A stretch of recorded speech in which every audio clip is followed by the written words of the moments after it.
إن الحمد لله نحمده ونستعينه ونستغفره ونستهديه ونعوذ بالله من شرور أنفسنا ومن سيئات أعمالنا إنه من يهده الله فلا مضل له ومن يضلل فلا هادي له أشهد أن لا إله إلا الله وحده لا شريك له وأشهد أن محمدا عبده ورسوله اللهم صل على محمد وعلى آله ومن تبعهم بإحسان إلى يوم الدين أوصيكم ونفسي بتقوى الله فقد فاز المتقون قال الله تعالى في كتابه الكريم أعوذ بالله من الشيطان الرجيم بسم الله الرحمن الرحيم يا أيها الذين آمنوا اتقوا الله حق تقاته ولا تموتن إلا وأنتم مسلمون صدق الله العظيم. Jemaah kaum muslimin sidang Jumat yang dimuliakan Allah Subhanahu wa taala. Di awal khutbah ini khatib mengajak kita semua untuk kembali memperbarui takwa kita kepada Allah dengan senantiasa berusaha menjalankan semua perintah Allah dan meninggalkan larangan Allah Subhanahu wa taala. Ketakwaan kepada Allah yang merupakan bekal terbaik bagi siapapun yang menginginkan keselamatan hidup di dunia dan kebahagiaan hidup di akhirat kelak. Sebagaimana Allah katakan, memerintahkan kepada kita, wa tazawwadu fa inna khairaz zadit taqwa, dan berbekalah kalian dengan ketakwaan karena sesungguhnya sebaik-baik bekal takwa kepada Allah Subhanahu wa taala. Salawat dan salam kita sampaikan untuk Rasulullah sallallahu alaihi wasallam. Allahumma salli ala Muhammad wa ala ali Muhammad. Jemaah kaum muslimin sidang Jumat yang dimuliakan Allah Subhanahu wa taala. Saat ini kita berada di bulan Agustus yang senantiasa mengingatkan kita tentang sebuah momen dan peristiwa yang penting dalam perjalanan bangsa dan negara kita. Tanggal 17 Agustus 80 tahun yang lalu, bagaimana para pendiri negara ini menyatakan Indonesia merdeka. Merdeka dalam artian mampu atau mandiri dalam mengelola bangsa dan negara ini di bawah jauh dari tekanan penjajah atau pihak-pihak yang lain. Namun kalau kita pahami dalam makna yang lebih luas, maka kita menemukan bahwasanya kemerdekaan bukan saja kemandirian kita dalam mengelola sebuah bangsa ataupun negara, tetapi ada makna-makna lain yang bisa kita ambil, terutama dalam memaknai kemerdekaan pada tahun ini. Di antaranya adalah al-istiqlal al-hakiki, bahwasanya kemerdekaan yang hakiki yang sebenarnya adalah ketika kita hanya menghambakan diri kepada Allah Subhanahu wa taala.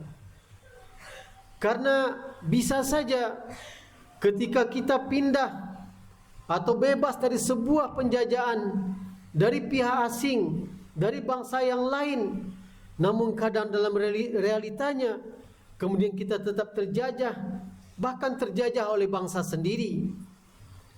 Maka kemerdekaan yang hakiki lah ketika kita mampu betul-betul menghambakan diri kepada Allah Subhanahu wa taala. Dan ini yang pernah juga diingatkan oleh Khalifah Umar bin Khattab ketika berkunjung ke salah satu negeri, mengingatkan gubernur dan para pemimpin negeri tersebut yang tidak berlaku adil, yang menindas bangsa dan rakyatnya. Beliau katakan, wa mata ista'badtumun nas wa qad waladathum ummahatuhum ahrara. Kenapa kalian memperbudak manusia, masyarakat kalian sendiri, bangsa kalian sendiri, rakyat kalian sendiri, padahal mereka sudah dilahirkan oleh ibu mereka dalam keadaan merdeka. Maka memaknai kemerdekaan Yang paling pertama kita lihat, sudahkah kita betul-betul menghambakan diri kita kepada Allah Subhanahu wa taala? Merdeka kita beribadah, nyaman kita beribadah. Ataukah kemudian kita menjadi orang-orang yang mungkin dalam mengelola negeri, bahkan mengelola kekayaan kita atau mengelola aset kita, kita sudah mandiri, cuman dalam waktu yang sama kita masih diperbudak oleh hawa nafsu kita. Maka ini juga bentuk penjajahan sebetulnya. Ketika kita memperturutkan hawa nafsu kita, ketika kita mengikuti keinginan, hasrat dan kemauan kita, tetapi melupakan bagaimana perintah Allah, bagaimana beribadah kepada Allah secara benar, maka sesungguhnya kita belumlah merdeka. Dan orang yang merdeka, yang betul-betul menghambakan diri kepada Allah, hanya takut kepada Allah, inilah mereka yang merdeka secara hakiki, dan mereka yang akan mendapatkan janji Allah berupa surga. Wa amma man khafa maqama rabbih wa nahan nafsa 'anil hawa fa innal jannata hiyal ma'wa. Adapun orang-orang yang takut kepada Allah, takut akan murka Allah, bukan takut kepada makhluk, bukan takut kepada pihak-pihak yang lain, tapi takut kepada murka Allah, takut kepada ancaman Allah. Wa nahan nafsa 'anil hawa, mampu menjaga hawa nafsunya, tidak memperturutkan hawa nafsunya, maka itulah orang yang dijadikan Allah mendapatkan surga. Dan itulah kemerdekaan yang hakiki. Kemudian juga makna al-istiqlal wal hurriyah, mana kemerdekaan dan kebebasan itu bukan berarti kemudian kita hidup tanpa aturan, kita hidup tanpa ketentuan-ketentuan, tanpa adab dan tata tertib. Tidak. Maka tidak layak kemudian kalau ada orang yang mengatakan di zaman kemerdekaan ini kemudian dia bebas melakukan apa saja, termasuk juga melakukan sesuatu yang merusak orang lain, bahkan juga merusak dirinya. Ini bertentangan dengan makna al-istiqlal wal hurriyah, bertentangan dengan makna kebebasan dan kemerdekaan. Karena sebetulnya tidak ada kita yang bebas tanpa ikatan, kecuali mereka yang sudah jatuh kepada derajat binatang yang hidup tanpa aturan. Maka aturan-aturan dibuat sebetulnya untuk menyamankan kita, untuk menjaga bagaimana hubungan kita baik. Tetapi kalau semua orang beralasan dengan hak azazi manusia, dia bebas melakukan apa saja, maka sebetulnya dia adalah sumber dari kezaliman. Maka makna kemerdekaan harus kita pahami, bahwasanya hidup kita harus teratur, harus ada saling empati, saling peduli dengan yang lain. Hari ini kadang kita sulit mengatakan atau mengingatkan tentang sebuah kebenaran, atau mengingat seseorang yang mungkin menzalimi orang lain dengan alasan ini hak saya. Kalau kita berada di ruang terbuka, ada seseorang yang merokok, kemudian kita ingatkan, kadang tidak mudah. Karena dengan alasan ini rokok saya beli dengan usaha saya sendiri, dengan uang saya sendiri, tidak menggunakan uang orang lain. Apa urusan Anda melarang saya? Padahal ini diantara bentuk penjajahan, dia menjajah hak-hak orang lain. Bahkan sebetulnya memperbudak dirinya, mengikuti keinginan hawa nafsunya. Maka ini sebetulnya bentuk penjajahan kecil, yang ketika dia menjadi orang besar, maka dia akan melakukan penjajahan yang lebih besar lagi. Maka mari kita mengetahui mana yang menjadi hak kita, mana yang menjadi kewajiban kita, mana yang menjadi hak saudara kita yang harus kita jaga. Tidak selalu apa yang menjadi milik kita kemudian kita bebas melakukannya, menggunakannya, jika berefek tidak baik kepada yang lain, maka berarti kita sedang menzalimi orang lain. Dan penjajahan itulah kezaliman. Maka jangan sampai di saat kita menyatakan kemerdekaan, bahkan mengatakan sudah 80 tahun kita merdeka tetapi perilaku kita sebetulnya masih menjajah. Mungkin bukan menjajah yang jauh, bisa saja menjajah orang-orang yang dekat dengan kita, bahkan menjajah diri kita sendiri. Kemudian makna yang lain dari makna al-istiqlal wal hurriyah adalah bagaimana kemerdekaan tersebut merupakan anugerah dari Allah Subhanahu wa taala. Nikmat dari Allah Subhanahu wa taala yang harus kita gunakan juga sesuai dengan keinginan Allah Subhanahu wa taala. Maka dari itu, anak-anak ustaz yang menjalani usia pendidikan, bahkan kita semua harus terus belajar, harus terus melakukan pendidikan. Kenapa? Karena belajar, mengikuti pendidikan, menambah ilmu kita adalah bahagian dan ikhtiar kita untuk mengisi kemerdekaan ini, untuk mensyukuri nikmat kemerdekaan ini. Jangan sampai kemudian negeri yang kaya ini, yang kaya dengan hasil buminya, yang kaya dengan SDM-nya, kemudian tidak dinikmati oleh anak bangsa ini. Karena tidak ada makna kemerdekaan kalau kemudian kita menjadi tamu di rumah kita sendiri. Justru orang lain, justru orang di luar negeri ini yang kemudian menikmati hasil yang ada di negeri ini. Maka mari kita terus belajar.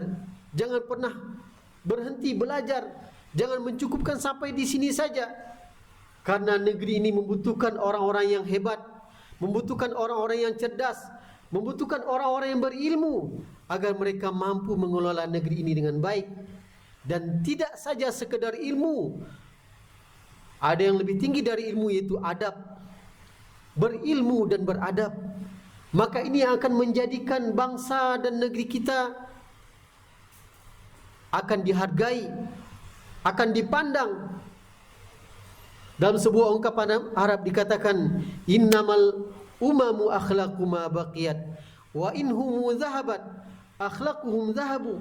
Sesungguhnya suatu bangsa, suatu umat akan tetap dianggap jika mereka tetap menjaga adab-adab dan akhlaknya. Wa inhum zahabat, jika akhlak dan adab itu tidak ada lagi, tidak dipedulikan lagi, diabaikan, maka bangsa itu pun juga akan hilang. Mari kita jaga negeri kita yang kita cintai ini. Anugerah dari Allah Subhanahu wa taala yang begitu besar. Kita jaga dengan ilmu kita, kita jaga dengan adab kita, sehingga kita layak menjadi negeri yang mendapatkan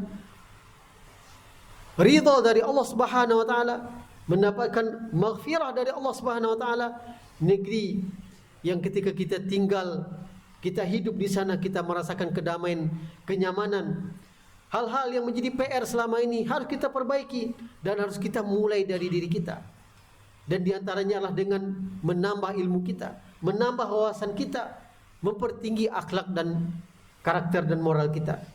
Inilah diantara beberapa pesan terkait dengan hari kemerdekaan yang sekali lagi kita katakan bukan sekedar lepasnya kita dari penjajah Belanda ataupun Jepang, tetapi ada makna yang jauh lebih luas dari itu. Dan semoga kita bisa menjadi penerus para pahlawan. Pahlawan dalam artian tidak mengangkat senjata tetapi memakmurkan negeri yang kita cintai ini. Aqulu qouli hadza wa astaghfirullah li wa lakum wa li sairil muslimina wal muslimat fastaghfiru innahu huwal ghafurur rahim.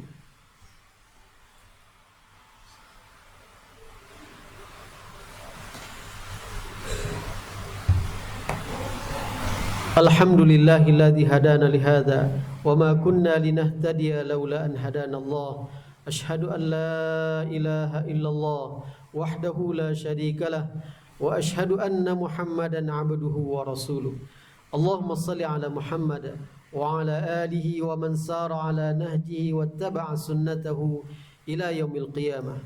Usikum wa nafsi bitaqwallah faqad fazal muttaqun.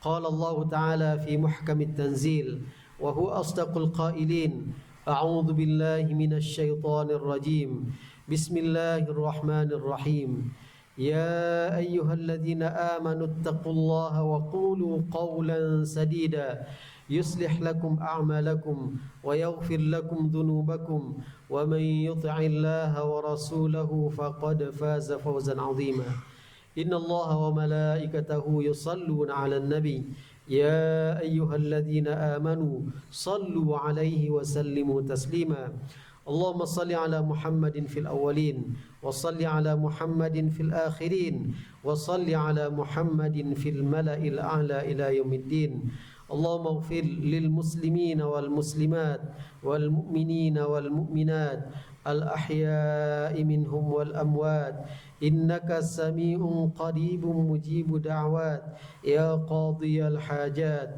اللهم ربنا ظلمنا أنفسنا وإن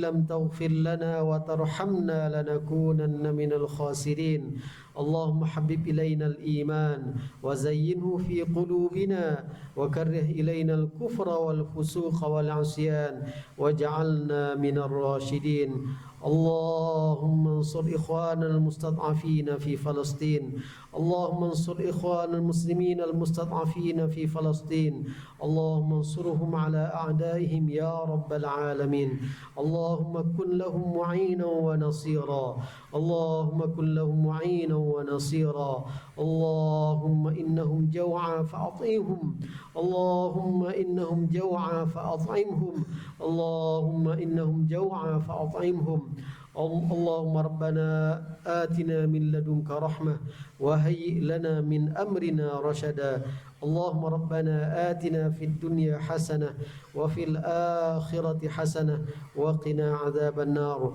عباد الله إن الله يأمر بالعدل والإحسان وإيتاء ذي القربى وينهى عن الفحشاء والمنكر والبغي يعظكم لعلكم تذكرون فاذكروا الله العظيم يذكركم واسألوه من فضله يعطكم ولذكر الله أكبر